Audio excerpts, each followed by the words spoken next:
A nombre del Colegio de Filosofía de la Facultad de Filosofía y Letras de la UAP, les damos una cordial bienvenida a esta conferencia magistral.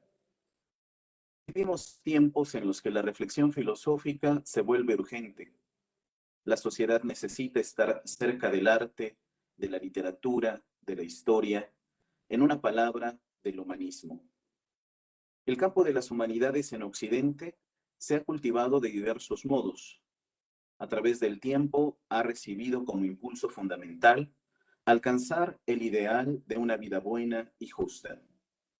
Hoy, este terreno nos da posibilidades para pensar con claridad y con sentido crítico, nos ayuda a renovar nuestra esperanza y a ver a los otros como personas, no como medios o productos en un sistema violento y destructor. Precisamente, la exposición que escucharemos a continuación invitará a alejarnos de la ceguera de espíritu que tanto predomina. En su lugar, nos llama a caminar con sabiduría y a refugiarnos en la lucidez de la palabra, aquella que fue descubierta, pero también creada, en la pluma de Miguel de Unamuno, todo un pensador para toda una época, la suya, pero también la nuestra, cuya actualidad prueba la amplitud, originalidad y profundidad de su vida y de su obra. Tengo el gusto de presentarles a Ana Rosa Gómez Rosal, doctoranda en Filosofía del programa de Doctorado en Filosofía por la Universidad de Sevilla, máster en Filosofía Teórica y Práctica, con especialidad en Historia de la Filosofía y Pensamiento Contemporáneo en la Universidad Nacional de Educación a Distancia. Experta universitaria en Historia y Filosofía de las Religiones por la Fundación Javier Zubiri y miembro de la Asociación de Hispanismo Filosófico y la Asociación Amigos de Unamuno en Salamanca. Doctora Ana Rosa, quiero expresarle públicamente mi emoción y gratitud por aceptar la invitación a participar con nosotros. Experiencias como esta nos ayudan a ver en el filosofar, además de una búsqueda de verdad, un diálogo con personas excepcionales en las que reconocemos la valía de poder ser amigos. El tema que usted impartirá ahora es Peleamos con los muertos, erostratismo, remedio estético y sed de inmortalidad en Miguel de Unamuno. Que su reflexión llegue a muchos oídos atentos. Al finalizar su conferencia, pediré gentilmente a las personas que nos acompañan desde diversos escenarios virtuales si desean compartir sus preguntas o comentarios. Tiene la palabra doctora Ana Rosa. Muchas gracias. Bueno, pues muchísimas gracias al doctor Isaac por esta presentación tan bella que nos ha ofrecido y también por toda su dedicación durante la organización del evento. Y también extiendo este agradecimiento a la Benemérita Universidad Autónoma de Puebla porque nos está permitiendo este enlace y también a Televisión BUAP porque nos va a permitir que pueda llegar a más gente.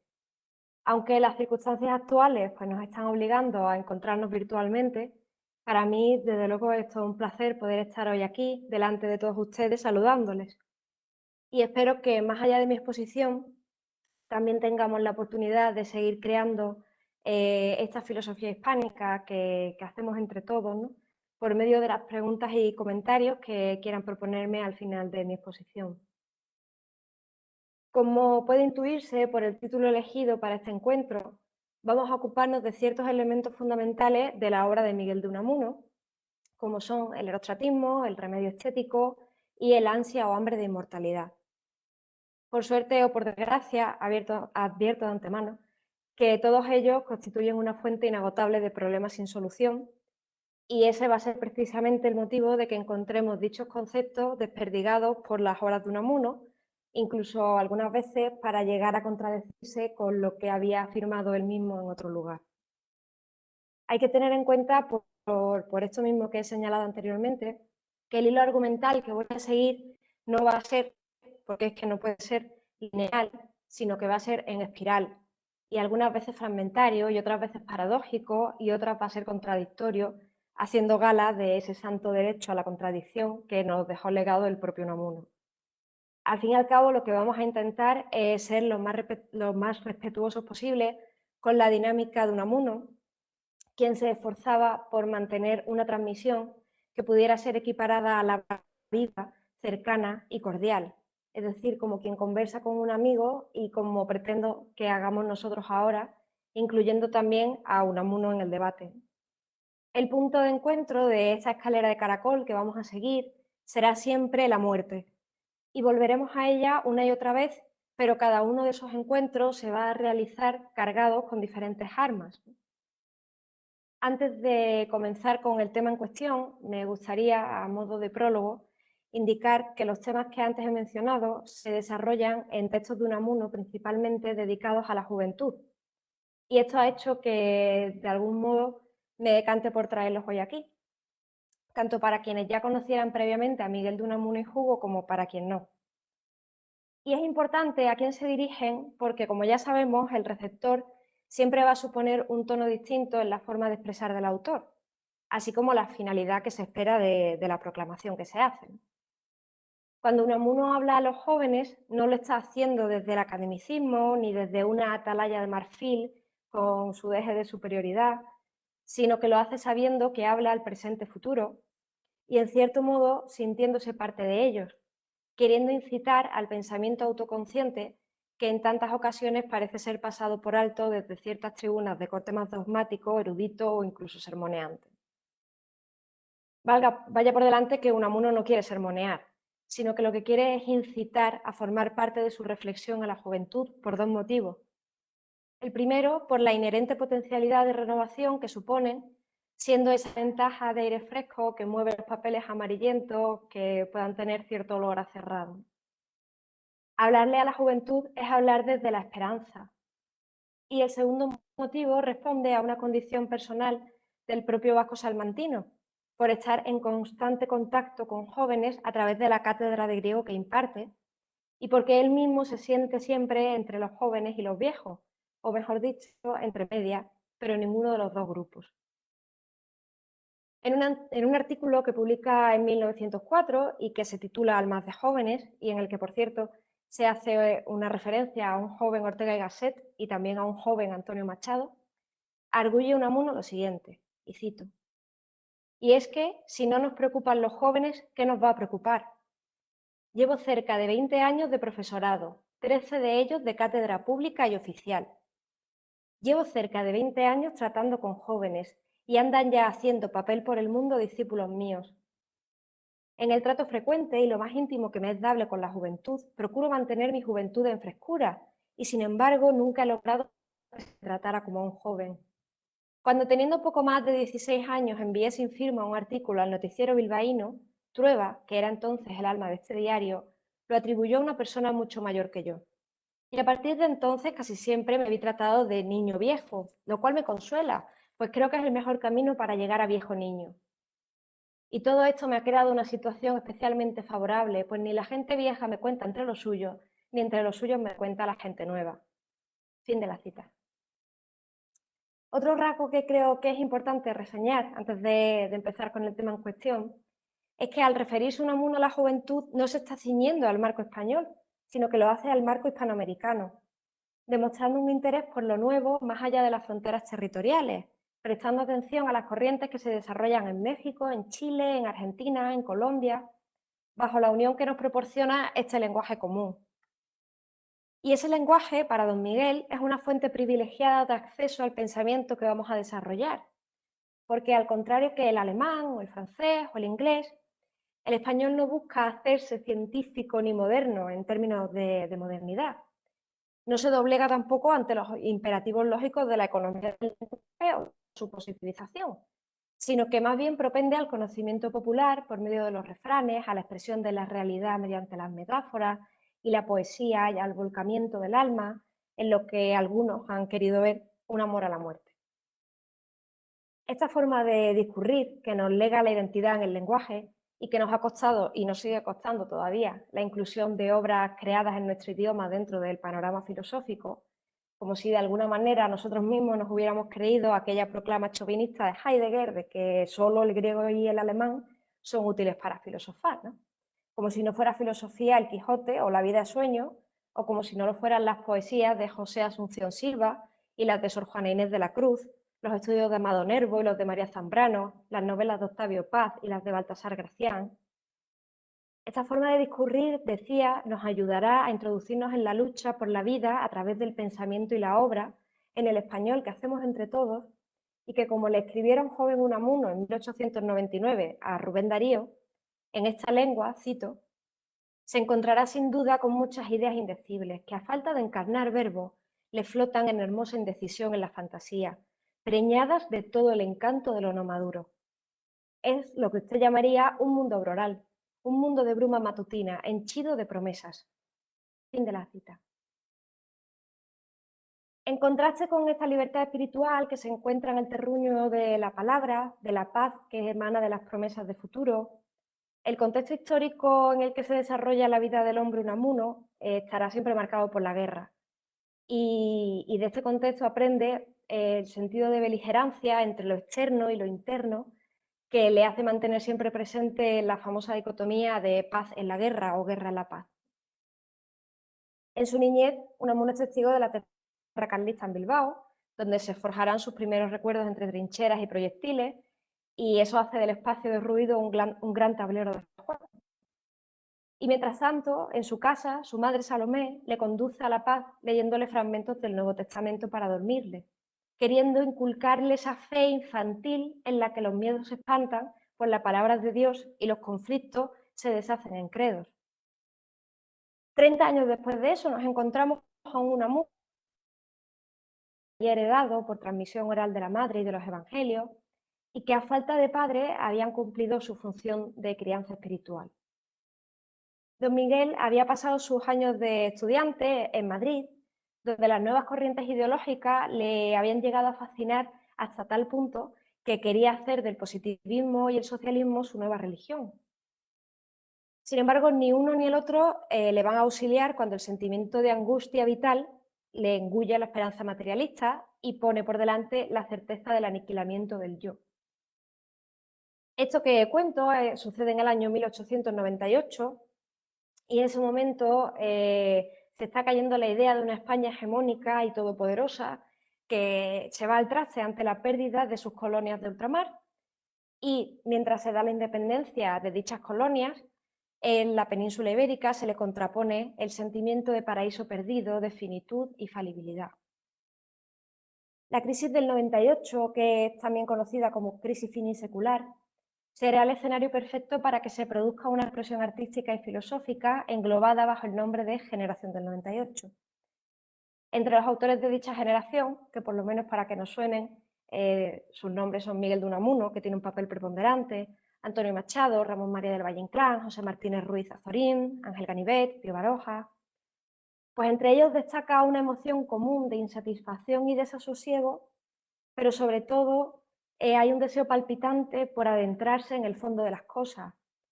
Se plantea la patria como problema y como dolor, renovación espiritual, necesidad de encontrar en su propio fondo humano un asidero fijo y resistente.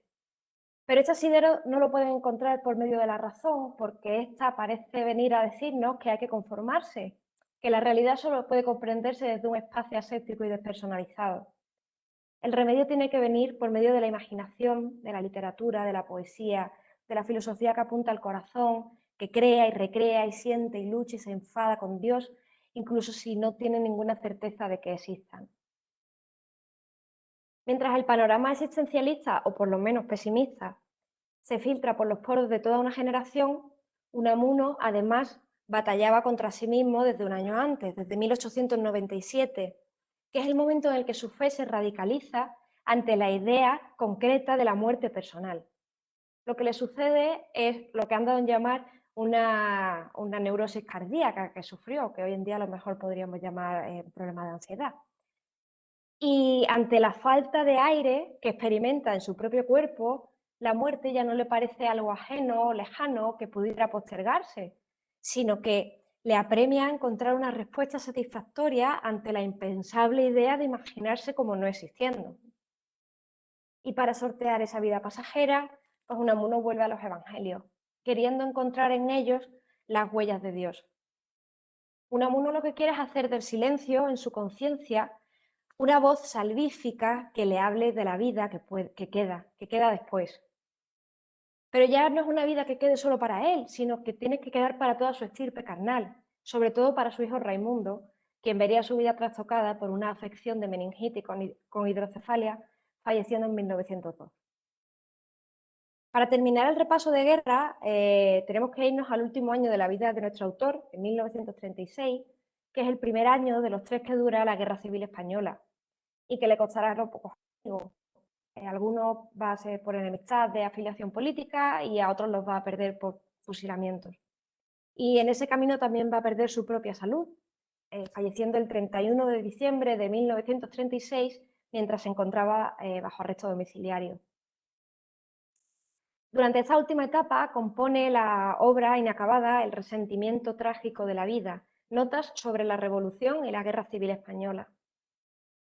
En este libro encontramos un estilo de anotación fervorosa, de ideas más fragmentarias que nunca, que no puede dejar indiferente a nadie. El dolor que se expresa en ese libro inacabado atraviesa el propio papel y casi parece que podamos paladearlo cuando leemos cosas como la apertura de la cuartilla cuarta, que reza de la siguiente forma, y cito: terremoto, movimiento sísmico, temblor de tierra al temblor, desarticulaciones y quebraduras y revientan las entrañas, temblor de pueblo. Se le abren las entrañas, se desentraña, muestra su hechura las malas entrañas, envidia, odio, resentimiento. Fin de la cita. Y entre todo ese dolor enquichado que se llevará al sepulcro, o quizás el que se lo llevó a él al sepulcro, hay una idea repetida hasta la saciedad, la de su propia obra, en mayúsculas, a la luz del mundo hostil y hostigador. En la cuartilla sexta escribe lo siguiente, cito de nuevo: no quería salir ya de casa a la plaza, pues no me parecían los hombres y mujeres como antes, personajes soñados, nivolescos, creaciones mías, sino de carne y sangre, sobre todo de sangre, que irrumpían en la eterna idealidad. Y los niños. El mundo no era ya mi representación. Fin de la cita. De manera velada, en el fondo de esta y otras reflexiones que se vuelcan en el libro, se está escondiendo una referencia a San Manuel Bueno Mártir, una novela en la que un cura que ha perdido la fe lucha por mantener viva la fe entre sus feligreses para que no pierdan su carne y hueso espiritual, como le pasase antaño a él. Y cuando digo él me estoy refiriendo al mártir de la fe, Miguel de Unamuno, y como le estaba pasando en su presente a España.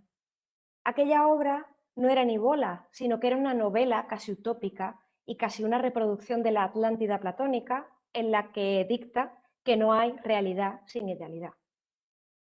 Ante el auge sangriento de la proclama del fundador de la Legión, Millán Astray, de aquel «viva la muerte», la vida se está devaluando y la realidad se fusila por la violencia que hace imposible ni penetrar en ella ni escapar de ella.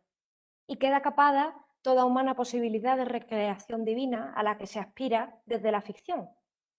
Entonces decíamos que no hay realidad sin idealidad, pero es que tampoco hay trascendencia sin ficción. En la cuartilla séptima acaba de esta forma, cito de nuevo: la experiencia de esta guerra me pone ante dos problemas, el de comprender y repensar mi propia obra.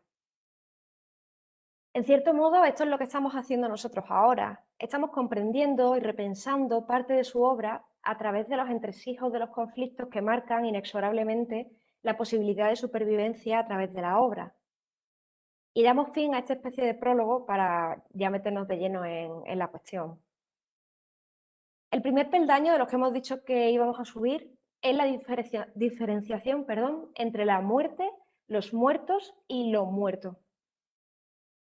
A simple vista y así enunciado por separado, puede parecer que estamos queriendo aclarar una obviedad y, sin embargo, no son pocas las veces que tendemos o bien a simplificar todos los enunciados bajo uno solo, tomando la parte por el todo, o bien anulando los demás para hacer prevalecer el menos problemático cuando nos urge salir del paso.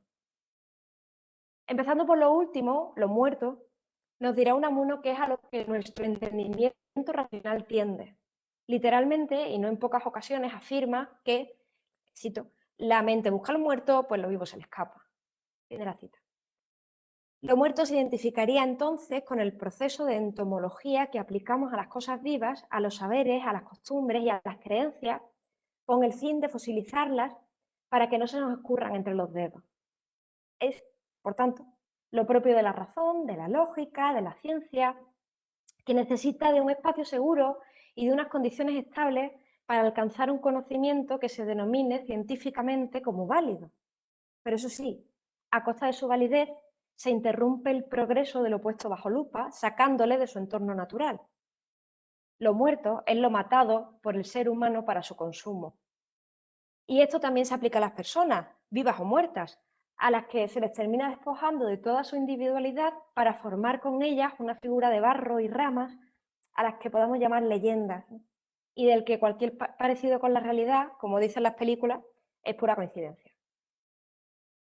Por su parte, los muertos apuntan a la simiente de la religión y la civilización.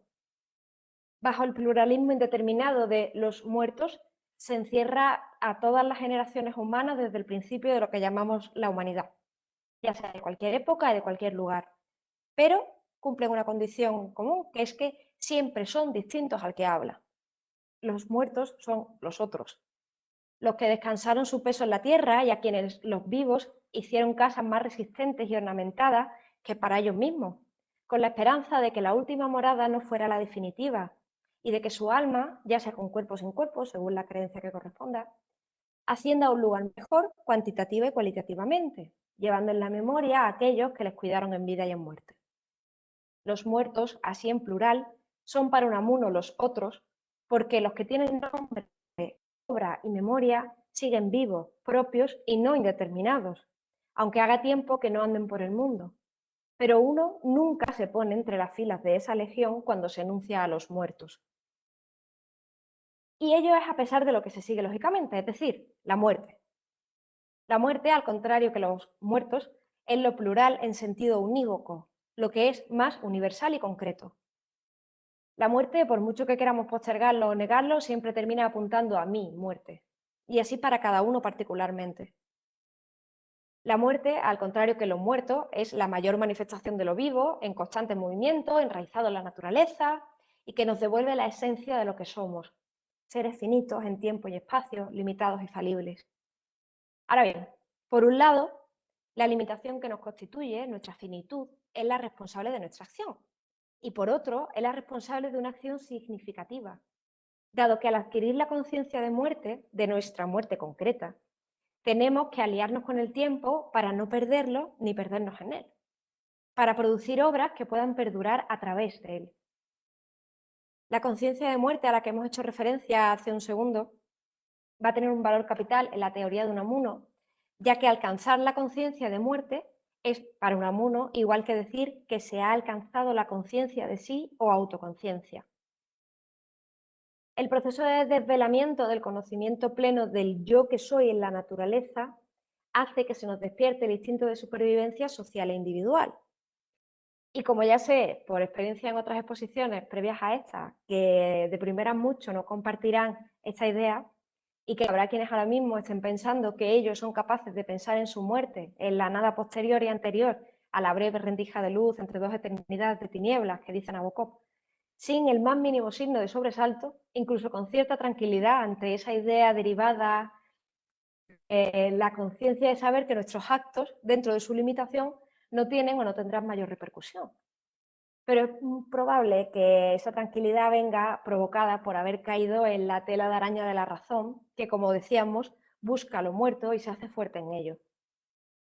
Para entenderlo mejor, vamos a poner el ejemplo de Descartes, a quien le debemos gran parte de nuestra herencia intelectual actual. En la segunda parte de su discurso del método empieza su narración así, y cito: hallábame por entonces en Alemania, donde me llamara a la ocasión de unas guerras que aún no han terminado, volviendo de la coronación del emperador, hacia el ejército, cogióme el comienzo del invierno en un lugar en donde, no encontrando conversación alguna que me divirtiera, y no teniendo tampoco, por fortuna, cuidados ni pasiones que perturbaran mi ánimo, permanecía el día entero solo y encerrado junto a una estufa, con toda la tranquilidad necesaria para entregarme a mis pensamientos. Fin de la cita.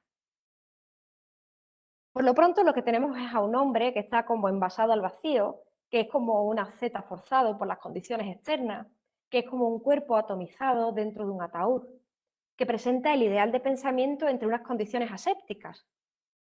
Sin sentimientos ni afecciones corporales, pues no nos es complicado llegar al siguiente estado, relatado esta vez en las meditaciones metafísicas, en las que propone lo siguiente, y cito de nuevo. Pensaré que todas las cosas exteriores que vemos no son sino ilusiones y engaños de los que se sirve para sorprender mi credulidad. Me consideraré a mí mismo como sin manos, sin ojos, sin carne, sin sangre, como falto de todo sentido, pero la creencia falsa de tener todo esto. Fin de la cita. El hombre René se ha disuelto, negando su cuerpo, su yo, para que pueda salir a flote la razón, fundando entonces la leyenda, al ente de razón Descartes. Y desde ese paradigma es lógico que la idea de la propia muerte no acongoje, pero porque no es más que un engaño, puesto que se elude el pensamiento sincero de un anonadamiento completo. Solo se niega lo material para aferrarse a lo racional. La propuesta de Unamuno es totalmente distinta. Unamuno quiere sumergirse en el pensamiento de una nada imperante que abarque cada parte de mi ser, no solo de mi cuerpo, sino sobre todo de mi conciencia. Y sin embargo, es imposible imaginarse como no existiendo, nos va a alertar. Es imposible porque incluso en el esfuerzo cartesiano se deja una balsa de salvación anudada a la verdad, en mayúsculas, que promete arrastrarnos hasta un puerto seguro y eterno que sobreexista todo lo material. Pero es que además es imposible porque para pensarlo tendríamos que dejar de pensar, que al fin y al cabo sería lo que nos esperaría ante una muerte anonadante. El anonadamiento, la anonada, que la llama Unamuno, es incluso más asfixiante que la muerte, porque ya sabemos desde Parménides que de la nada nada sale. Entonces la propuesta de Unamuno se erige en contraposición a la anulación de las pasiones y el ánimo de Descartes, vertebrado en la representación del dolor transmitido desde la mística española por Santa Teresa de Jesús, de ese dolor sabroso que expresa en la relación séptima de las moradas, enunciadas de la siguiente forma, cito. Otra manera harto ordinaria de oración es una manera de herida que parece al alma verdaderamente como si una saeta le metiesen por el corazón o por ella misma. Hace quejar y tan sabroso que nunca querría que le faltase. Este dolor no es en el sentido, ni tampoco es llaga material, sino en lo interior del alma, sin que parezca dolor corporal, sino que como no se puede dar a entender sino por comparación, pónense estas groserías que para lo que ello es, lo son. Mas no sé yo cómo decirlo de otra suerte. La cita. La diferencia que encontramos principalmente entre Unamuno y Santa Teresa es que en el rector de Salamanca el dolor de la conciencia de muerte sí que llega a traspasar el cuerpo, porque lo entraña hasta el punto de no poder pensar en otra cosa. Es como cuando se tiene un dolor de muela y de repente notamos esa parte latiendo por encima de todas las demás, aunque jamás hubiésemos reparado en su importancia, ni tan siquiera hubiéramos sido conscientes de su existencia previamente, ¿no? Pero eso sí, al igual que la Santa de Ávila, más que esperar la extracción de ese coguelmo del alma doloroso, nunca querría que le faltase, porque como venimos rondando ya, ese dolor es la máxima manifestación del estar vivo, siendo una unidad a la que no se le puede quitar ninguna de sus partes en una vida que se quiere infinita y eterna. Por tanto, de la imposibilidad de tomarnos como nada, del sentimiento insoportable, que más allá de anonadarnos, nos anega de lleno el sentido de nuestro yo, de nuestro ser, pues de ahí brota un deseo de pervivencia que lucha contra la razón y contra la muerte.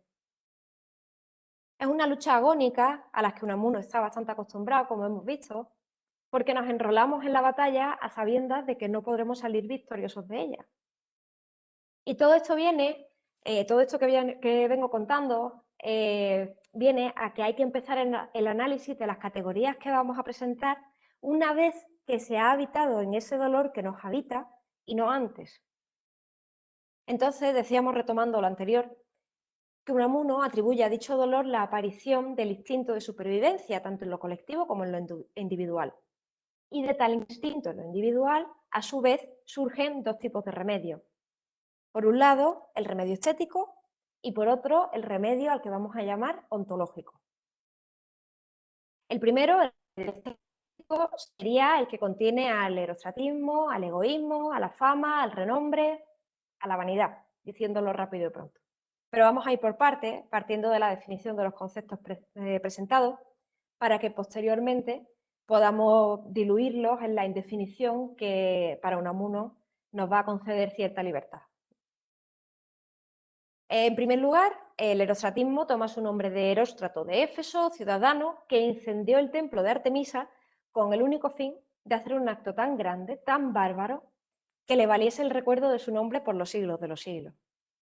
Y ahora, teniendo en cuenta que el hecho tuvo lugar en el año 356 a.C., pues nos parece justo negarle el éxito en su empresa, porque estamos aquí 2377 años después hablando de él. No obstante, el precio que la cultura tuvo que pagar por mantener un solo nombre le ha devuelto un pago con la misma moneda, porque ha quedado su nombre, pero se ha perdido al hombre. No sabemos de Eróstrato más que lo más inhumano que hizo, su última obra, perdiéndose su espíritu entre las ruinas del templo. Buscando la fama, Eróstrato se encuentra con la sombra de inmortalidad que desmiembra cada parte del cuerpo y que devuelve la risa del espíritu de disolución constante. En este sentido, el erostratismo queda cerca de lo que Unamuno da en llamar ansia de renombre, que es el deseo por gozar de las mieles de la fama en boca de nuestros contemporáneos. Queremos sentirnos divinizados cuando escuchamos en boca de otro nuestro nombre asociado a una idea concreta que merece el aplauso de la masa, aunque sea esta idea caduca, sacada de su contexto original, aunque no sea ya la idea que la persona profirió originariamente, nos da igual. Lo cierto es que una vez puesta al público, deja de ser de quien la engendró y esa idea pasa a ser de todos. En cierto modo, el que espera la búsqueda del renombre, lo que quiere es verse a sí mismo hecho estatua en el centro de la plaza, dando la espalda a aquellos con los que se quiere diferenciar. Por ello, nos dice Unamuno en su obra Mi confesión lo siguiente, cito: cuanto más solo, más cerca de la inmortalidad apariencial, la del nombre. Fin de la cita. Y con esto podemos acercarnos a lo que decíamos antes de Descartes, de ese solitario y solipsista, pero ahora desde otra perspectiva, desde la de su humano deseo de inmortalidad que ha sido capado por su soledad. Pero hay todavía más, porque la alteridad que crea y de la que bebe el hombre es como lo es la colectiva, que por cierto también es amiga del espíritu de disolución que mencionamos antes. El autor que escribe, jugando la vida desde su atalaya, olvida que los ídolos son pronto desmantelados y las palabras puestas en la arena pública que no hablen de una interioridad identificable a una persona concreta serán puestas en boca de otros. Porque para que pueda llegar al mayor número de gente, ha tenido el autor que hacer una purga de sus rasgos. En una nota de esta obra citada ahora mismo, Mi confesión, nos ofrece un texto similar al que habréis tenido oportunidad de, gracias a la que me consta que el doctor Herrera, el libro tercero del sentimiento trágico de la vida, en el que se manifiesta lo siguiente, cito: ¿qué significa la citación cuando creemos que nos roban una frase o un pensamiento o un que creemos nos plagian? ¿Robar? ¿Es que era nuestro una vez que al público la dimos? Sucede muy comúnmente que cuando no se pronuncia ya el nombre de un escritor es cuando más influye en su pueblo, desparramado y enfusado en el de este su espíritu, mientras que se le citaba cuando sus dichos y pensamientos, por chocar aún con los corrientes, necesitaban de garantía de nombre. Lo suyo es ya de todos y él en todos vive. Pero ahora mismo vive triste y lacio y se cree en derrota. No oye ya los aplausos de 4 alabadores o partidarios y no oye el batir silencioso de los 40.000 que le leen. Preguntadle a cualquier escritor sincero qué prefiere, si que se hunda su obra y sobreviva su memoria, o que hundida esta persista aquella, y veréis lo que os dice, si es sincero, digo. Cuando el hombre no trabaja para vivir, para irlo pasando, trabaja, confiéselo o no, y aunque no lo sepa, para sobrevivir, no por la obra misma. Obrar por la obra misma es juego y no trabajo. Fin de la cita. Es decir, que la proclama del arte por el arte le parece a Unamuno una tremenda hipocresía, porque por muy bella que sea la idea, la muerte del anonimato desde el Renacimiento lo que nos enseña es que no hay autor que no quiera ser recordado a expensas de su obra. Y por tanto, que lo que busca no es la manifestación estética enfatizada por sí misma, sino anudada a la memoria de aquel autor que tuvo el ingenio de crear algo que sea distintivo de los demás. Quiere el reconocimiento externo y material del sujeto. El problema aquí no es la intención de querer reconocimiento y pervivencia, porque, como ya hemos dicho anteriormente, esto forma parte de la acción devenida del instinto de supervivencia individual. El problema es, en primer lugar, la falta de sinceridad hasta para consigo mismo que comete el autor, de su propio propósito íntimo y de las intenciones que muestra al público. En segundo lugar, es la preeminencia del nombre por encima del espíritu de su pueblo y de su propia alma. Y en tercer lugar, aunque ya advertido en la cita previa, la carencia inherente de compromiso con lo colectivo, primando un deseo individualista de ensalzamiento y fama del nombre que redunda en erostratismo y en egoísmo. Entonces, lo siguiente que nos va a ocupar va a ser la distinción entre este egoísmo y lo que don Miguel llamó egotismo, con T. El egoísmo, como bien sabemos todos, implica la glorificación de unos intereses personales, llegando a diluir la humanidad de los otros, cosificándoles, e incluso llega a la disolución del sí mismo, al anteponer los intereses a la propia personalidad en favor de la ganancia de lo buscado. Durante los primeros años de carrera intelectual, Unamuno no considera distinto al egoísmo del egotismo y, sin embargo, a medida que va depurando su pensamiento y su sentido poético del mundo y de sí mismo, y a la par que recibe de vuelta comentarios a sus obras que campan ya por el mundo, y de las que no pocas veces, hay que decirlo, recibió críticas por ser considerado un ególatra, porque toda la obra, el tema de Unamuno es el sí mismo. Pues Unamuno ve la necesidad de marcar una línea divisoria y crear una trinchera desde la que pueda defenderse. La diferencia que hay entre egoísmo y egotismo, nos dice Unamuno, estará en el objeto de la acción. Mientras que el egoísta toma los fines por medios, incluyéndose a sí mismo, el egotista es el que se ocupa y preocupa por defenderse y exaltarse al yo que es, que se sabe ser o que se quiere llegar a ser. Por tanto, el yo ya no es un medio, sino que es un fin en sí mismo. Cada uno de los recursos estéticos mencionados anteriormente responden a ese síntoma de egoísmo y, paradójicamente, en la puesta en práctica de cada uno de ellos se va a ir perdiendo cada vez más el sentido del yo. Y esto podemos preguntar, pues por tres motivos radicales.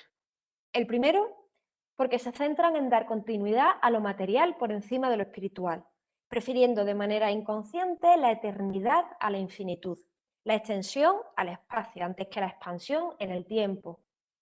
El reconocimiento ruidoso de la vida que pasa, absolutizando esta misma como si hubiera algo más. Pero es que hay algo más, es que hay otra vida, podríamos seguir preguntándonos. Pues rotundamente sí, nos dirá Unamuno. La vida que queda. Y esa vida que queda es el murmullo silencioso que sustenta la tradición y la historia y a la conciencia universal. Es el río subterráneo donde el peso de las esencias resiste a las embravecidas corrientes de las modas pasajeras. Porque la inmortalidad ni sobre la eternidad ni únicamente sobre la infinitud, sino que una y otra se necesitan en conjunto, en simbiosis, para que no se pierda ni un ápice de lo que se quiere inmortal y merece ser salvado. Y esto es, otra vez, el yo. Y aún así, diagnostica nuestro poeta que, cito, sacrificamos la extensión de nuestra fama a su duración, y llevando al extremo las cosas, esto es decir, que más queremos ser eternos que no infinitos. Amamos más durar por siempre en un rinconcito a no brillar un segundo en el universo todo. Quiero más ser átomo eterno y consciente de mí mismo que no momentánea conciencia del universo de las cosas. Fin de la cita. El segundo motivo por el que el remedio estético propende a disolver al yo es aquello que Unamuno llamó la furiosa manía de originalidad, que implica el querer ser distinto a los otros, desconectándose de las raíces y las tradiciones, incluso si ello supone descubrir el Mediterráneo o ser el más bruto entre los brutos. Y esto viene a colación de una anécdota que cuenta el propio don Miguel, hablando sobre este mismo asunto, donde dice haber escuchado a un pobre hombre jactarse de que a él nadie le ganaba a Bruto como si esa fuera su mayor virtud. Bien, pues en este caso, de manera similar a la anterior, las formas de lo dicho toman el papel protagonista, no con el fin de adentrarse en la materia, sino más bien al contrario, dejando a esta huera, vacía de contenido, superficial. La furiosa manía de originalidad nos condena al mundo de lo apariencial, donde en el mejor de los casos podemos citarnos activamente, pero sin llegar a tocar el fondo, porque es que en el fondo carece de él. Y en el peor de los casos nos quedaremos perplejos, anonadados por desconcierto, por no llegar a comprender lo que se nos quiere transmitir. Porque el forzamiento del lenguaje le hará perder su función primaria, que es la de comunicar, y secundaria, que es la de conectar pensamientos, permitiendo el diálogo, debate y la multiplicidad de opiniones. El tercer y último motivo que se produce la disolución del yo en el remedio estético estriba en la vanidad.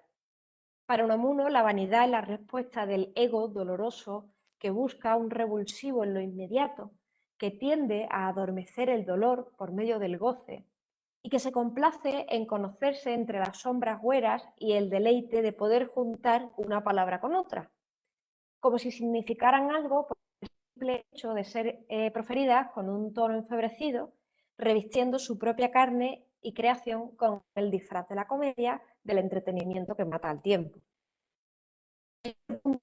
Uno no puede más que atacar con la misma efervescencia con la que ve que los escritores se parapetan orgullosos detrás del evangélico, vanidad de vanidades y todo vanidad, sin tan siquiera comprenderlo.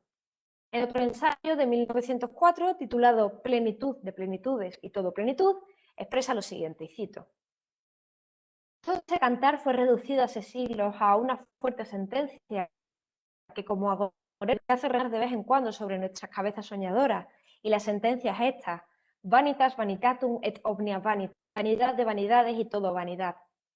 Cuando esta tentación nos venga, opongámosla a un conjuro, el conjuro del espíritu de creación, y el conjuro es plenitudu plenitudinis et omnia plenitudo, plenitud de plenitudes y todo plenitud. Sí, buscad vuestra alma con los brazos del alma misma y abrazadla y restregaos a su contacto y sentidla sustancial y caliente. Y exclamad, llenos de fe en la vida que no acaba, plenitud de plenitudes y todo plenitud.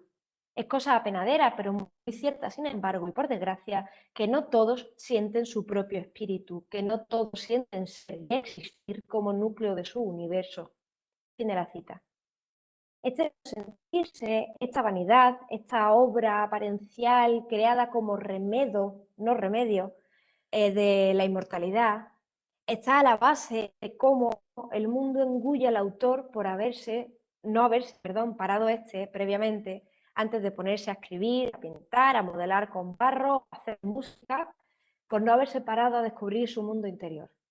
Aquel que toma este camino no busca saciar el hambre de inmortalidad en realidad, porque ni tan siquiera lo busca en la realidad, sino que se hace a un lado de la vida para ver desfilar al olvido de la historia, matándose para darle de comer migajas a los críticos, al público, que como él busca aturdirse con lo nuevo o novedoso, suicidándose en conjunto y de manera momentánea de esa vida histórica al ponerla bajo el yugo del olvido colectivo en el que el autor mismo se ve atrapado.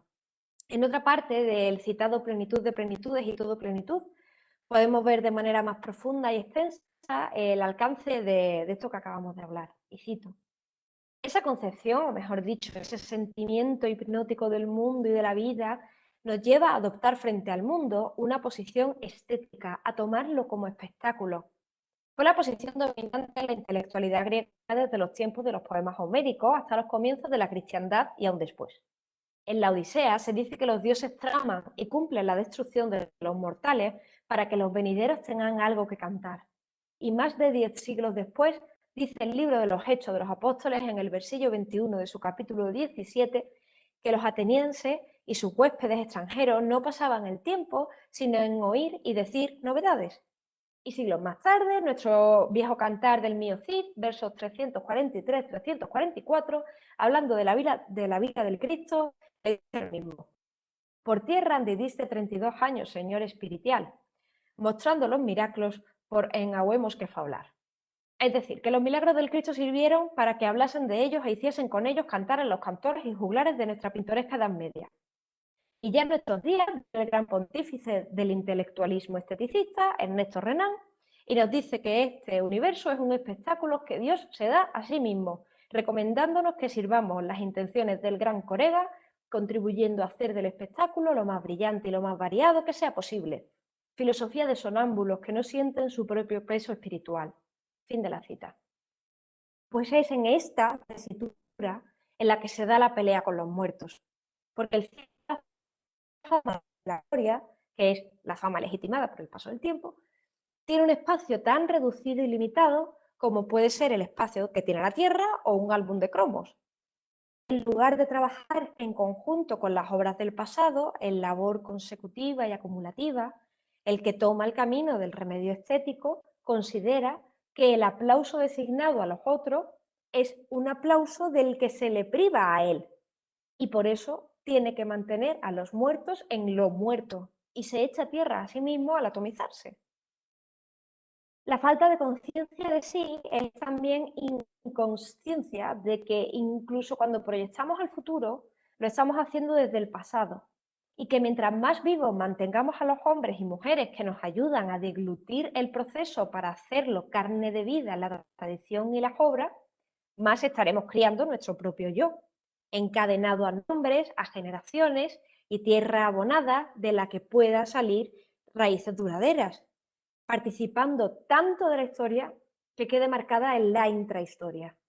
Así lo explica también un unamuniano llamado Textey en su libro Muerte e Inmortalidad en la obra filosófica y literaria de Miguel de Unamuno, en la que dice lo siguiente, cito: si hablamos del sobrevivir, entonces es palmario que pensamos siempre en el sobrevivir en el futuro. Sin embargo, Unamuno cambia radicalmente esta dirección.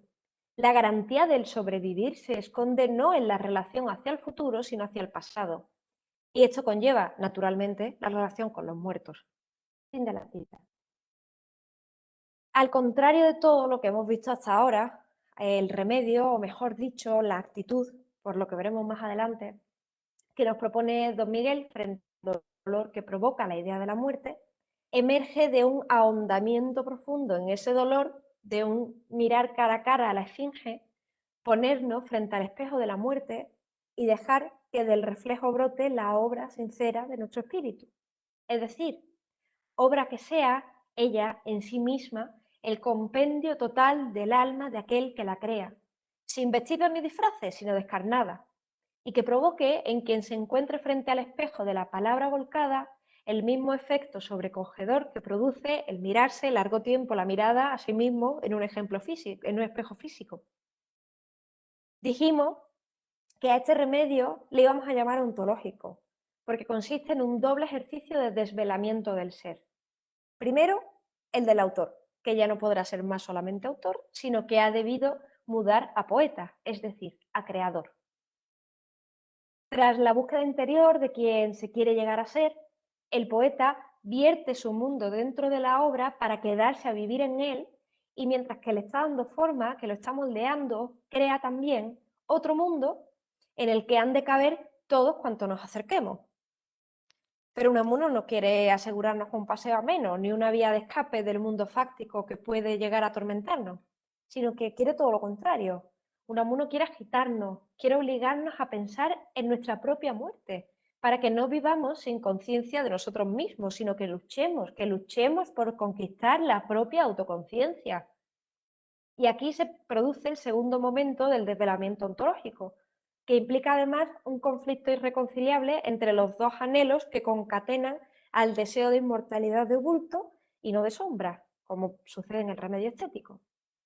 Y nos estamos refiriendo ahora mismo al anhelo de serse, es decir, de ser cada uno el que es, y el deseo contrario de ser todos, de serlo todo sin perder ni la más mínima migaja de la personalidad que me configura. En este proceso de creación, esto se traduciría en una medida inexistentemente equitativa entre un darse a sí mismo y un darse a los otros, a sabiendas de que lo que se dé no será ya más suyo, sino que pasará a ser de los que le reciban. Y aún así, ya hemos visto la importancia que tiene el darse a los otros para poder sobrevivir al ser temporal y finito que se es y que sufre del hambre de inmortalidad. Y el mejor ejemplo que nos propone el Vasco Salmantino para entender las bagatelas de estos dos momentos es el del Quijote, explicado de la siguiente manera. Cito: al volver Don Quijote a su aldea, vencido por el caballero de la Blanca Luna para cumplir la penitencia que éste le impuso, y al llegar al prado, propuso allí a Sancho que se convirtieran en pastores, a fin de con ello hacerse eternos y famosos, y no solo en los presentes, sino en los venideros siglos, por donde se ve, según aquello de cada loco con su tema, que si bien parece cambiar Alonso Quijano de locura, en la verdad del hecho no cambia. Pues para cobrar eterno renombre y fama, se metió a caballero andante, y para hacerse eterno y famoso, no solo en los presentes, sino en los venideros siglos, quiere pastorear. Gloria guerrera la una, gloria pacífica la otra. Fin de la cita. Lo que le pasa a Don Quijote es que el mundo ya no es ya no es el mundo la representación que debe responder a sus deseos para consagrarle bajo el manto del renombre y de la fama, sino que Alonso Quijano entiende que en ese mundo ya se encuentran las condiciones suficientes como para alcanzar la gloria y que la batalla no consiste en luchar a brazo partido contra los otros, sino en luchar codo con ellos. Luchar, sobre todo, por entendernos, permitiendo que de la palabra de uno puedan salir cantos de otros, como le pasó a Don Quijote en su encuentro con los cabreros en el capítulo 11 del libro primero, comentado también por Unamuno en su vida de Don Quijote y Sancho. Pero esto no significa que Don Quijote errase o que estuviera menos cuerdo cuando se embarcó en su empresa caballeresca. Al contrario, Don Quijote estaba siendo lo que necesariamente tenía que ser, y el no haber tomado este camino habría sido la auténtica locura.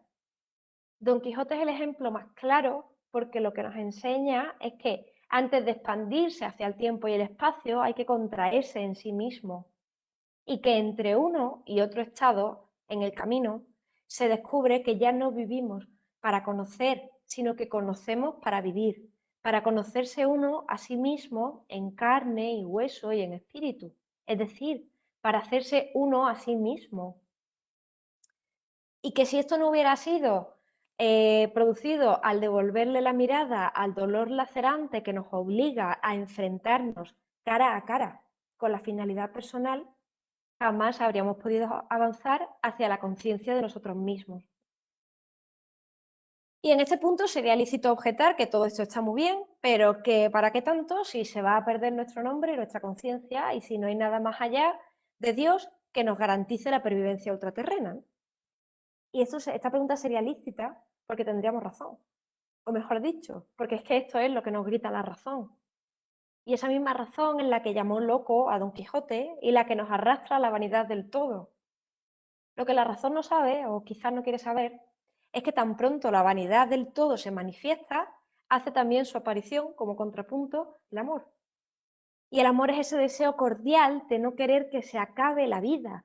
Es un amor desmedido a la vida que muda el nada nuevo bajo el sol por todo es nuevo bajo el sol, como prenda de la participación concreta en el seno de la realidad que ejecutamos. Y mientras más nos adentramos en nuestros propios adentros, llámense estos conciencia, alma, espíritu, más se elevan sobre el ruido de lo pasajero, el aparecer y el persistir de los hechos. Y esta es la única novedad que deberíamos buscar, la del hecho viejo descubierto como nuevo para mí, al pasar a formar parte constituyente de mi conciencia. Esto es, al entrañar el mundo en mi conciencia, me siento y estoy más cerca de la unidad del todo que al ir llevado de boca en boca hasta el olvido por los senderos del renombre. Y nos dice Unamuno que todo poeta lleva la preñez de un mundo dentro de sí al que tiene que dar a luz para no matarlo por falta de oxigenación. Una vez que expuesto en lo colectivo, no se puede prever la suerte que correrá ese hijo del espíritu al que hemos parido desde nuestras entrañas, desde nuestro verbo. Lo único que nos queda es esperar que sea duradero y que hable de nosotros, aunque haya de valerse por sí mismo.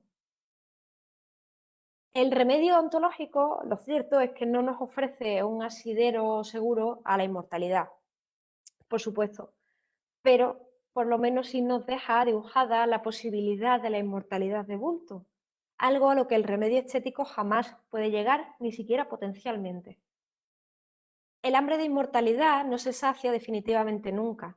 No existe en realidad un remedio seguro para hacerle frente más allá de que cada cual viva conforme a la verdad personal de lo que le va dictando su yo íntimo, adentrándose en él para crear su obra.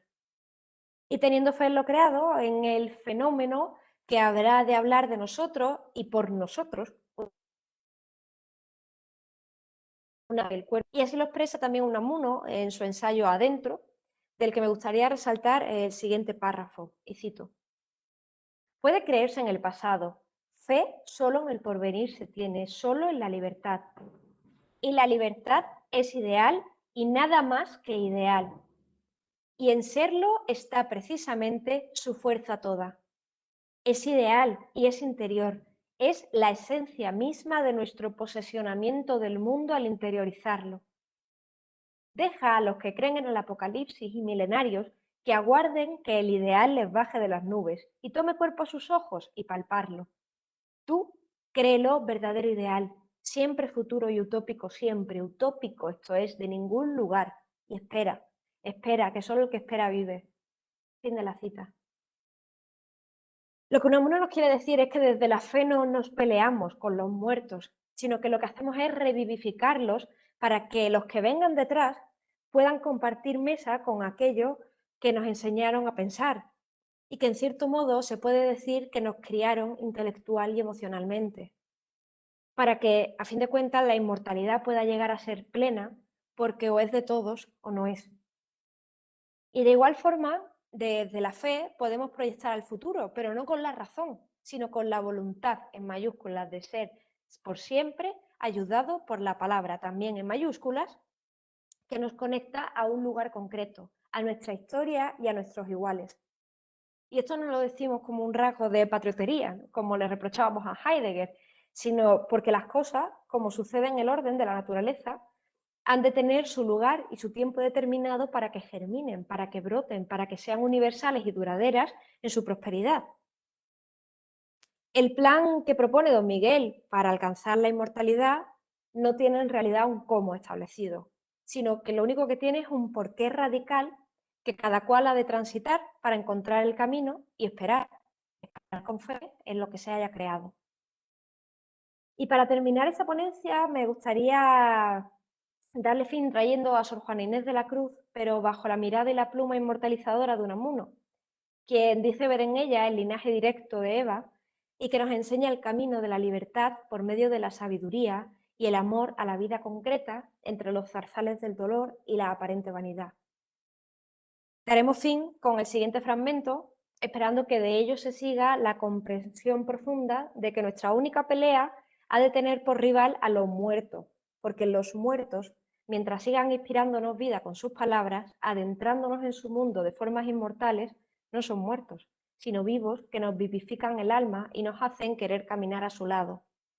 Y el fragmento dice así, cito: Sor Juana Inés amó con intenso amor intelectual, esta exquisita especie de amor de que hablaba Spinoza, las imágenes de hechizo que ella se forjó, las criaturas de su mente, y entre ellas a sí misma, como criatura de sí propia, a la imagen que ella se forjó de sí.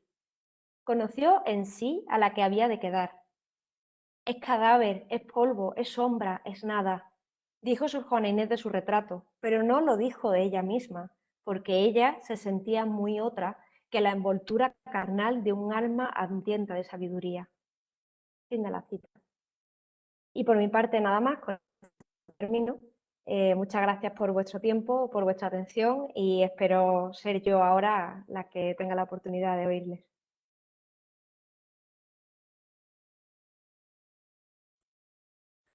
Muchas gracias, doctora, por su conferencia. Agradecemos a la doctora Ana Rosa Gómez, también a docentes y estudiantes que nos acompañan, al público invitado e interesado en el tema que se expuso en esta sesión. Ahora, a través del chat de la plataforma, desde la que se ha transmitido la conferencia, o por medio de los comentarios en la página de Facebook de la Facultad de Filosofía y Letras, donde también se pasó en vivo la exposición, recibiremos sus preguntas y comentarios. Ya cuento con algunas preguntas. Una primera de parte del doctor David, acá en el chat, si me permiten leerla, para la doctora Gómez. Comenta el doctor David: el tema de la muerte es verdaderamente interesante. El realismo mágico es magistral. El trato que se le ha dado en Latinoamérica. Difícil querer entender la muerte si no sabemos lo que es la vida. Y bueno, aquí pediríamos un comentario de su parte, doctora. Bueno, lo primero, darle las gracias al doctor David por su apreciación, que además me parece muy acertada.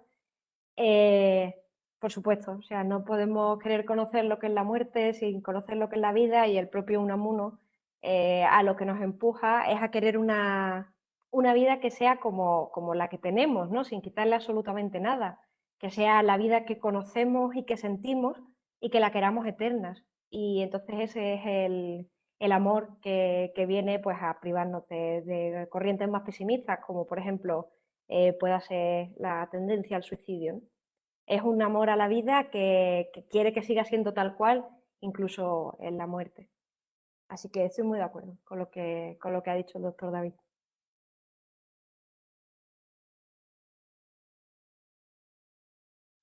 Gracias, doctora Ana. También acá tengo otra pregunta de parte de Dulce, compañera del Colegio de Filosofía. Ella dice: ¿Unamuno no cae un tanto en el solipsismo? ¿El porqué radical que menciona usted no es una vía solipsista? Y bueno, profundizando en la pregunta, ¿la propuesta de Unamuno se acerca en algún momento al misticismo? Pues muchísimas gracias, Dulce, por tu pregunta. Es desde luego un tema muy profundo. El problema del solipsismo en Unamuno está constantemente acechando y tiene que estar todo el tiempo intentando volver al mundo de lo común, en esa tensión que habíamos dicho entre el serse y el ser los todos. Y entonces muchas veces tiende al querer ser los todos e incluso llegar a anular su propio pensamiento, ¿no? La vía de escape quizás más segura que encuentra Unamuno para escapar de esa sombra de solipsismo la encuentra en la novela. Y en la novela, entendida de la forma que lo hace Unamuno, que no es solo una creación que acaba en sí misma, sino que es una creación que se va haciendo en conjunto, como por ejemplo pasaba con el Quijote, ¿no? Y su comentario. El Quijote no acaba cuando Cervantes lo entrega en la imprenta y nos llega a nosotros, sino que nosotros podemos hacer con ese Quijote otra obra, y de esa manera pues sería como una especie de conciencia universal, aunque estuviese reducida al ámbito de la literatura. Y siguiendo también por esa línea, desde luego eso no se sostiene si no hay una concepción mística dentro de eso, ¿no? De pensar que hay una conciencia universal que finalmente pueda abarcarlo todo y pueda salvarnos definitivamente, ¿no? Y bueno, por último, simplemente comentar que si Unamuno no solo cae en la mística, sino que su formación casi eh, por completo, su formación religiosa bebe de la mística española, tanto de Santa Teresa como de San Juan de la Cruz, como de Fray Luis de León, etc. Así que sí, muy acertados sus comentarios, Dulce, muchas gracias. Gracias, doctora. Me comenta el maestro Antonio que hay varias felicitaciones a su conferencia, doctora Gómez, eh, a través del Face.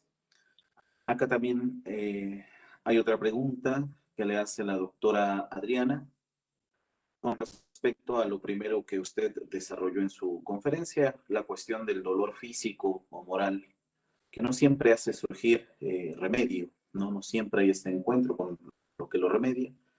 Ella dice, considero que mina el ánimo, la fuerza, la voluntad, pero dice, quisiera pedirle a usted si podría precisar un poco más esta relación entre dolor y remedio. Pues muchas gracias a la doctora Adriana por su pregunta. Esta relación que hay entre el dolor físico en Unamuno y el remedio, en realidad es que el propio remedio vendría de esa potencia, que Unamuno, por supuesto, es también en este caso mística, ¿no? De esa potencia que mueve al espíritu a sobreponerse, porque en realidad el dolor físico, cuando nos habla Unamuno del dolor físico, lo hace como ese símil que hemos comentado de Santa Teresa, ¿no? Cuando él habla del dolor de muelas, en realidad para el dolor de muelas Unamuno no tiene ningún remedio y estaría de acuerdo con que mina el ánimo, y lo que le pasó en la crisis de 1897 es precisamente que tiene un dolor físico y que ese dolor físico no tiene manera de curarlo porque ni siquiera sabe lo que es y piensa que se va a morir. Entonces, como que en cierto modo aleja al dolor físico, volviéndose muy para sus entrañas, intentando darle un fundamento espiritual a ese dolor, porque ahí sí puede sobreponerse. Entonces, en el caso de Unamuno, en ese dolor que yo he comentado, que he referido, sería más bien un dolor espiritual que lo que hace es traspasar la carne, pero la traspasa por medio de, pues lo que hemos dicho, ¿no? Por medio de las palabras, que es como si fuese una corriente directa entre conciencias, porque a la vez que a él le agitan al sentirlas, al sentir ese dolor, también nos agita a nosotros y nos hace, por lo menos, pensar en el fin último de nuestra existencia para intentar darle una solución desde los adentros. Muchas gracias a la doctora Adriana, de nuevo. Gracias, doctora, por su respuesta. Hay una pregunta en Face que me pasa el maestro Antonio. Es una pregunta de parte de Maribel Jiménez. Vuelve sobre la cuestión del solipsismo. ¿Se necesita este solipsismo para comunicarse con el otro? Es por eso que deseamos seguir caminando, lo pone entre comillas, con los muertos por su trascendencia. Es la pregunta, doctor. Muchísimas gracias, Maribel. Me he quedado pensativa porque es una pregunta muy interesante y quizás no la había llegado a plantear anteriormente desde esa perspectiva, ¿no? De que haya una necesidad del solipsismo. Desde luego, Unamuno la siente necesariamente, porque no puede hacer otra cosa, ¿no? Es como cuando crea esa nueva formulación para el egotismo, porque dice, si no hablo de mí mismo, ¿de qué voy a hablar? Si soy el que tengo más a mano y el que más me interesa. Y también en otro texto habla Unamuno de por qué prefiere leer a los muertos, por qué prefiere andar con los muertos. Y en ese sentido, claro, estaría relacionado con que a los vivos dice bueno, que los puede conocer como de una manera más relajada. Puede hablar con ellos, le pueden contar cosas, puede incluso saber cosas de ellos de manera inconsciente, ¿no? El lenguaje corporal y todas estas cosas. Y sin embargo, los muertos es como que uno hace una labor de, voy a decir caridad, pero no quiero que se entienda en ningún sentido denostativo, ¿no? Sino que si no fuera por aquel que lee a los muertos, no habría forma de seguir conociéndoles. Entonces, no solo, claro, en este caso no sería solipsismo, sino que Unamuno tiende muchas veces al hablar de los muertos a recurrir en cierto modo, a la teoría platónica de la transmigración de las almas, y a él le gusta pensar que, por ejemplo, él escribió los libros de Heidegger, porque, o sea, de Heidegger, perdón, de Kierkegaard. Él escribió los libros de Kierkegaard porque eran la misma alma, solo que es un alma que va pasando de un cuerpo a otro. Entonces, esa conexión con los muertos es más como de crear una familiaridad que voy a volver a repetir lo que le he dicho antes a Dulce, que pueda constituir finalmente esa conciencia universal. Así que por ahí iría la cosa. Muchas gracias, Maribel, una pregunta muy interesante. Gracias, doctora. Ya hay varias preguntas. Disculpen si me demoro un poco porque veo que llegan por diversos medios. Aquí tengo a la mano la felicitación, amplia felicitación de parte de Natalie, compañera de filosofía, y también una pregunta, ¿no? Leo directamente. Buenas tardes, doctora Gómez. En un primer momento felicitarle por su excelsa presentación y en un segundo momento preguntar qué tan permitible es darme al otro o recibir del otro sin olvidar mi principio primero de inmortalidad, o es mediante esta que me permito llegar al desvelamiento ontológico. Agradece y reitera las felicitaciones a su conferencia.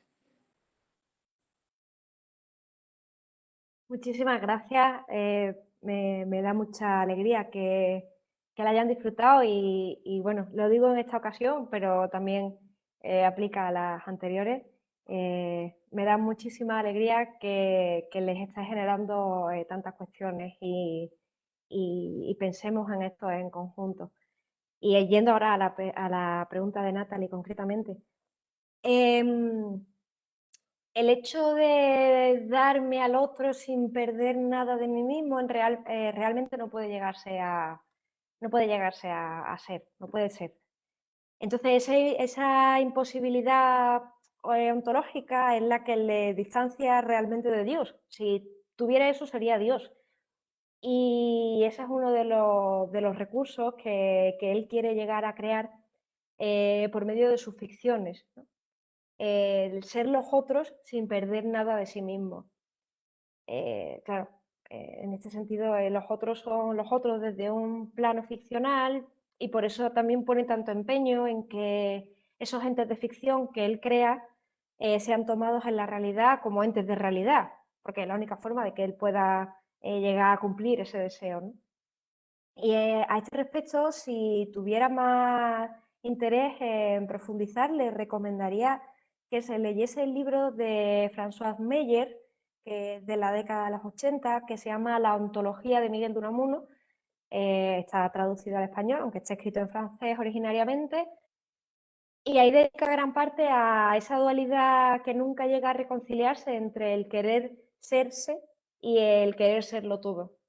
Creo que podría darle una respuesta a su pregunta más profunda de la que yo ahora mismo puedo ofrecerle en este momento. Muchas gracias.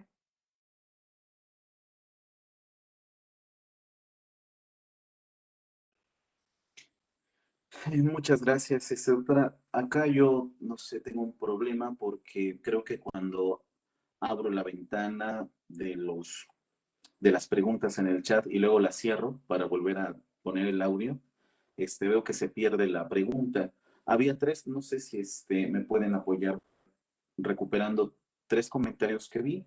Uno de René, compañero de la Facultad de Ciencias, otro de Vladimir, compañero de la Facultad de Filosofía, y también vi un comentario de la doctora Celeda Godina. No sé si se les pudiera dar el audio también, abrir el micrófono para que si no se puede volver a escribir los comentarios o preguntas, vi que eran extensos, pues pudieran participar de viva voz. Le damos la palabra entonces a la doctora Celida Godina. Permítanme un segundo. Muchas gracias.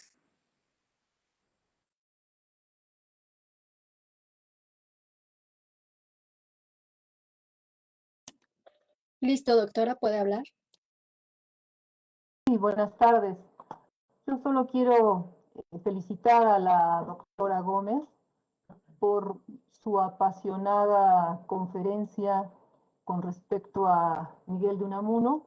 Hace mucho que no escuchaba hablar de este autor, pero no olvido su pensamiento existencial, que es lo que a mí me gusta de este filósofo. Y bueno, no cabe duda que para este autor la vida, el amor y la muerte forman parte de su pensamiento existencial. Y ahora que escucho a la doctora, me viene a la memoria cómo para Unamuno pensar la vida es pensarla en relación con la muerte, la cual, digamos, debe ser superada por la vida. Y también otra cosa que yo anotaba aquí en el comentario es que para Unamuno es claro que el amor genera la vida y la lucha entre lo que es el amor y la vida tiene que ver precisamente entre la lucha de Eros y Tánatos. Y esa lucha, pues como sabemos, es una lucha a muerte, es una lucha agónica y que da precisamente lo que llama Unamuno el sentimiento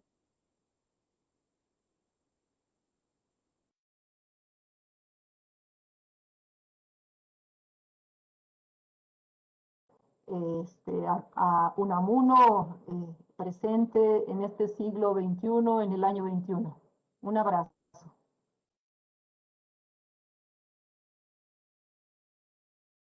Pues muchísimas gracias, Celida. Se ha cortado en un momento, justo cuando estaba hablando del sentimiento trágico de la vida.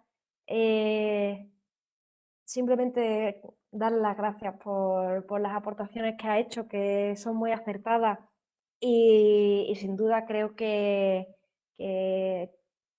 daría un final perfecto a la conferencia, porque es como el resumen, ¿no?, de toda la filosofía de Unamuno. Ese triángulo que hay entre la vida, la muerte, el amor, y entre medio ya va entrando pues el misterio, la fe, la voluntad, etc. Pero sin duda esos son los tres pilares que se van como retroalimentando entre sí, porque no tiene solución, claro, como usted ha dicho. Ese es el sentimiento trágico de la vida, que es una batalla sin esperanza ni posibilidad de salir victorioso de ella, con ese espíritu agónico paulino que él está constantemente también remarcándonos. Así que muchísimas gracias, Celida, y un abrazo. Le damos la palabra a René Tepayot.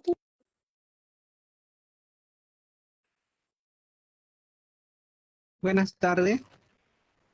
Primero quiero felicitar a la doctora porque me pareció muy interesante la exposición que dio, y tenía una pregunta en el cual decía: ¿cuál es el único soporte para la creencia en la inmortalidad que encuentra Unamuno? Gracias, se llama el autor. Y también, ¿qué final de la filosofía cree que tuvo en mente Unamuno?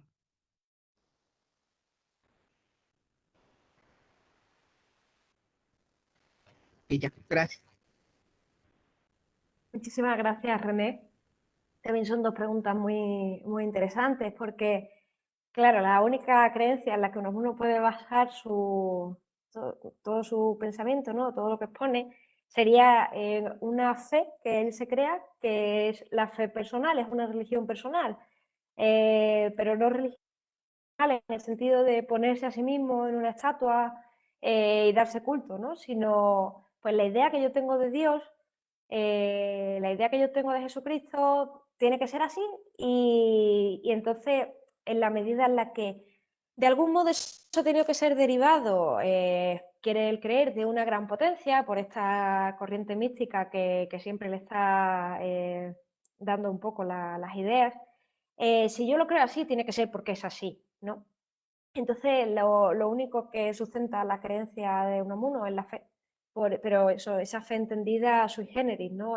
Además, él nos relata muchas veces que no es una fe como gnosis, sino como pistis, que es una fe que no es conocimiento, sino que es duda constante, y esa duda pues siempre tiene respuestas distintas según la persona que se está haciendo la pregunta. Y de ahí viene el concepto de religión personal.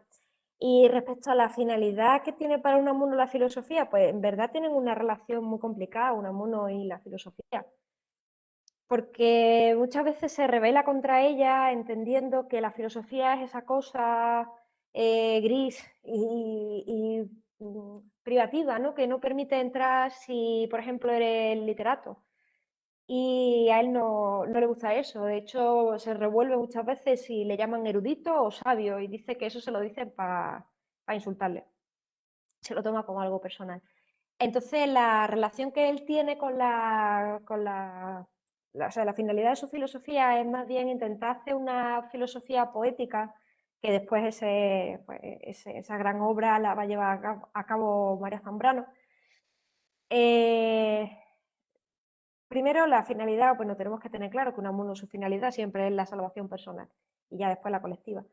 Y lo segundo, pues eso, darle a la filosofía, por lo menos por lo que él entiende como filosofía, sobre todo hispánica, ese espacio de poeta, ¿no? Y dice que el mayor filósofo pues será el que sea un poeta, y el que no sea un poeta es que ni siquiera es filósofo, sino que, como dice en el sentimiento trágico de la vida, pues es un profesional del pensamiento, es como un boxeador.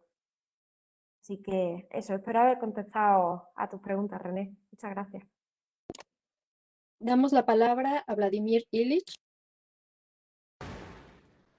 Sí, muchas gracias pues al comité organizador de esta conferencia y sobre todo gracias a ti, Ana Rosa, por pues esta conferencia tan bonita, tan bella y pues sobre todo pues tan, ¿cómo decirlo?, incitante a la reflexión y al preguntarse. Y bueno, por ello mismo me estoy preguntando si, si en este autoconocimiento que parte, digamos, de la muerte, parte de la persona, del sí mismo, pero de alguna forma se extiende a reconocer que no solo se trata de un sí mismo aislado, o sea, solipsista, sino de un sí mismo que siempre es con relación al otro.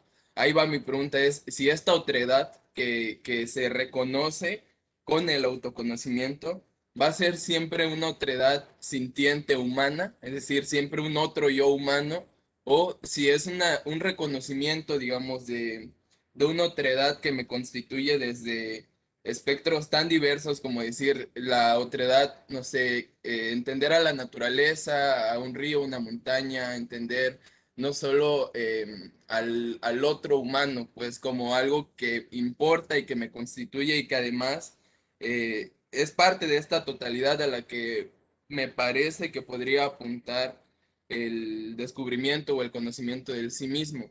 En ese mismo sentido, pues mi pregunta era si hay alguna cercanía entre el pensamiento de Spinoza y el pensamiento de Unamuno, porque me suena en algún sentido, en algún cachito me suena a que este reconocimiento del sí mismo, si bien apenas dijiste que se trata como de una salvación personal y luego una colectiva, me parece que el reconocimiento del sí mismo se da siempre, o por lo menos se podría dar eh, siempre como un reconocimiento de que el sí mismo no es nunca un solo sí mismo, pues, o sea que siempre para reconocer al sí mismo es un reconocimiento de su pertenencia al todo. Y que incluso esta pertenencia al todo, en algún momento dijiste que no se busca el ser momentáneamente infinito en totalidad, sino ser eternamente un yo. Entonces, me parece que con Spinoza tendríamos la oportunidad de pensar que como la particularidad que somos, también somos pertenencia a una infinitud, a una totalidad, a una substancia. Entonces, no sé, ahí como que de alguna forma me sonó alguna cercanía y pues esa sería mi segunda pregunta, si hay alguna, tal vez si no necesariamente de Spinoza, si hay algún apunte o alguna cercanía a un pensamiento panteísta.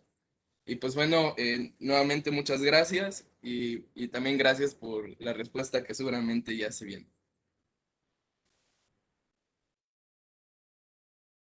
Muchas gracias, Vladimir. Desde luego una pregunta compleja y que requeriría pues de más tiempo, voz, que me voy quedando con poca, y claridad en general. Pero Sí, bueno, de respecto a Spinoza, sin duda Unamuno tiene ecos también de Spinoza y en su del sentimiento trágico de la vida le, le enfrenta, ¿no?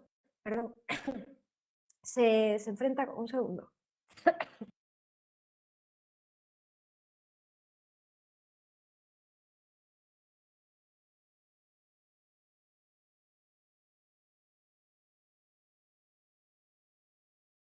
A ver si puedo hablar. Decía que incluso se enfrenta con él desde una manera un poco personal, ¿no?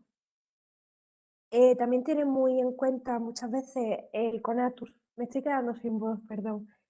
Em, el concepto de conatus en Spinoza y también lo toma y se lo apropia, pero siempre reformulado desde el parámetro que más le convenga en cierto momento. Y lo mismo pasa con el panteísmo, que este es ser parte de ese todo, como ser en sí, pero desde el conocimiento de la alteridad y tal, se da sobre todo eso, en la última etapa en San Manuel Bueno Mártir se puede ver muy bien cómo incluso el río, la montaña, el manantial, cobra una identidad propia y todo el cosmos que él crea tiene sentido con respecto a ese panteísmo. Y perdón no darte una respuesta más extensa, pero eso me voy quedando sin voz y lo siento muchísimo. Sí, creo que el doctor Isaac Herrera propuso también dar por mi correo o poner intermediación si alguien quiere una respuesta más extensa, que a lo mejor por escrito pues, y con más tranquilidad pues sí le pueda dar. De todas formas, muchas gracias, Vladimir, de nuevo.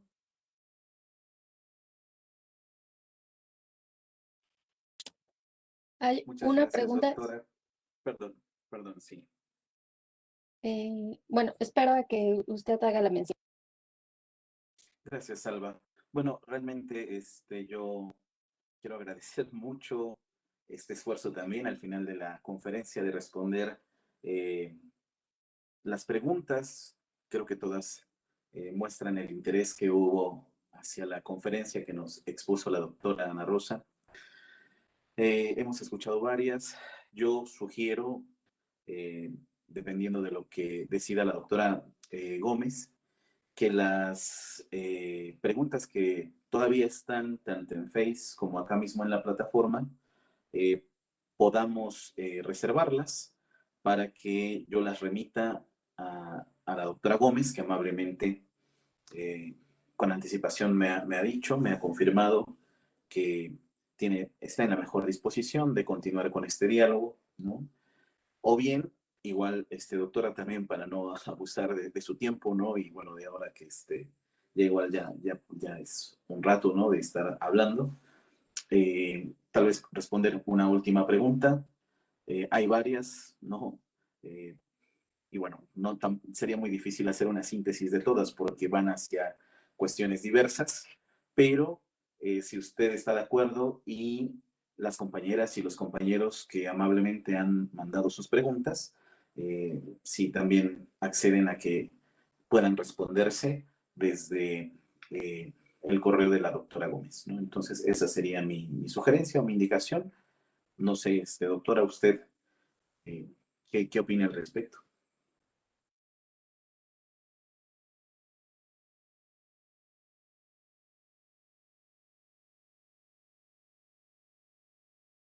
Sí, doctora Gómez, no sé, ¿usted está de acuerdo con que se manden esas preguntas? ¿Desea responder una última participación del público? Usted nos indica. A mí me parece bien que se me remitan las preguntas y como ya habíamos hablado y, y sin problema y puedo responder una más. Creo que todavía para una más me aguanta la voz. Claro, muchas gracias. Escuchamos, Salva, muchas gracias la indicación.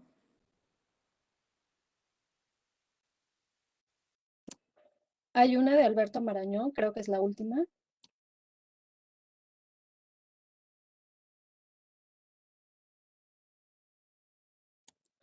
Alberto, ¿tienes el micrófono? Bueno, iba principalmente a exponerla ahí en lectura, pero está bien. Bueno, primero que nada, muchas gracias por la conferencia, ha estado interesante. No conozco mucho del pensamiento de Unamuno, pero lo que he oído me ha gustado bastante en este sentido.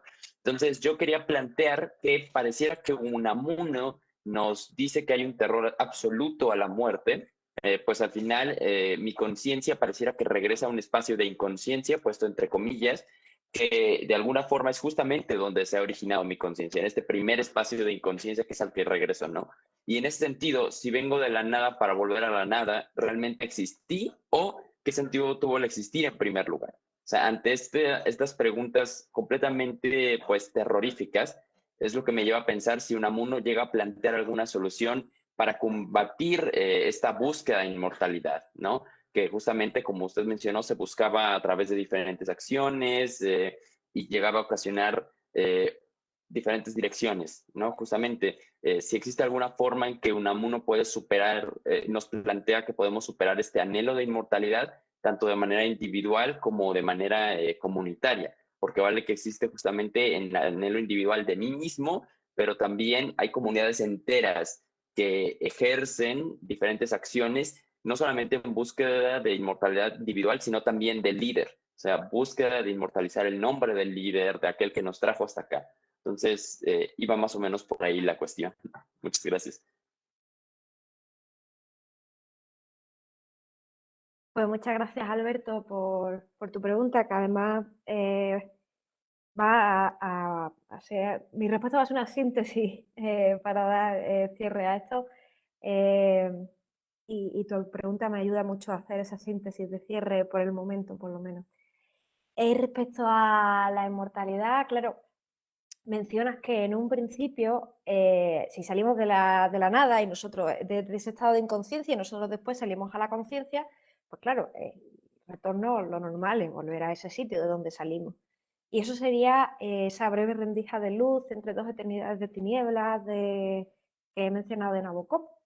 Sin embargo, Unamuno va a decir que eso le parece perdón, lo dice Unamuno, le parece una absurdez. Porque él no puede pensar eso, sino todo lo contrario, ¿no? Que la vida tiene que ser la eternidad.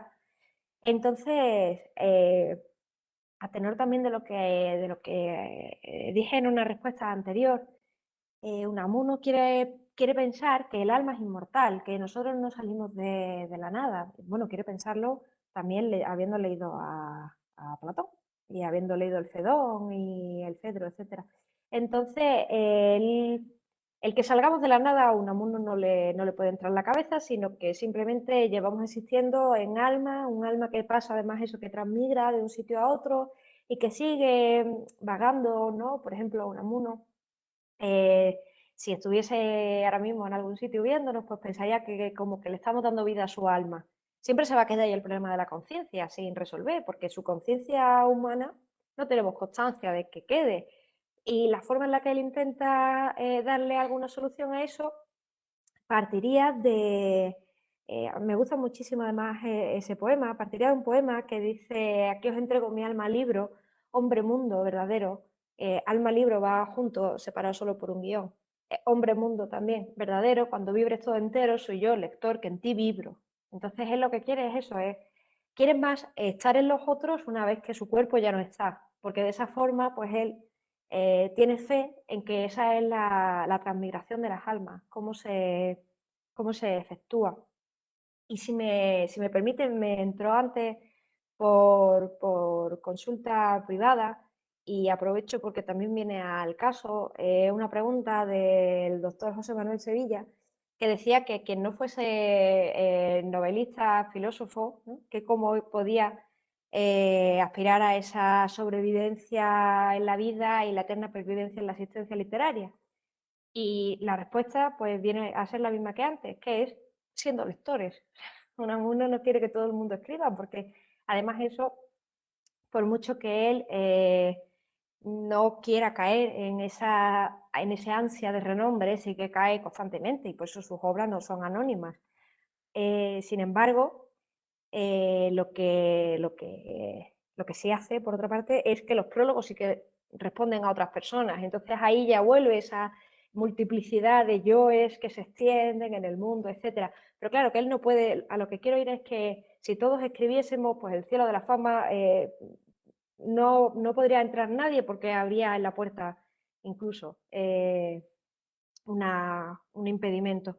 Entonces lo que Unamuno dice es que quien no escribe, o que no todo el mundo tiene que escribir, lo que sí debería hacer es obrar. Y cuando Unamuno dice obrar, pues se refiere en ese sentido sobre todo eso, a leer y a recrear en sí a aquel que lee. Y entonces en ese acto de esa cordialidad con el otro, o de, como he dicho antes, de caridad, pero no en un sentido negativo que a lo mejor hoy en día quizás podamos verle más, sino en su sentido primitivo, pues que de esa forma podremos engancharnos también a la inmortalidad, que desde luego el que no se va a enganchar, dice Unamuno, es el que lo hace por adquirir renombre, porque ese lo que hace es forzar su inmortalidad, y lo que tiene es la sombra de inmortalidad y no la inmortalidad de bulto.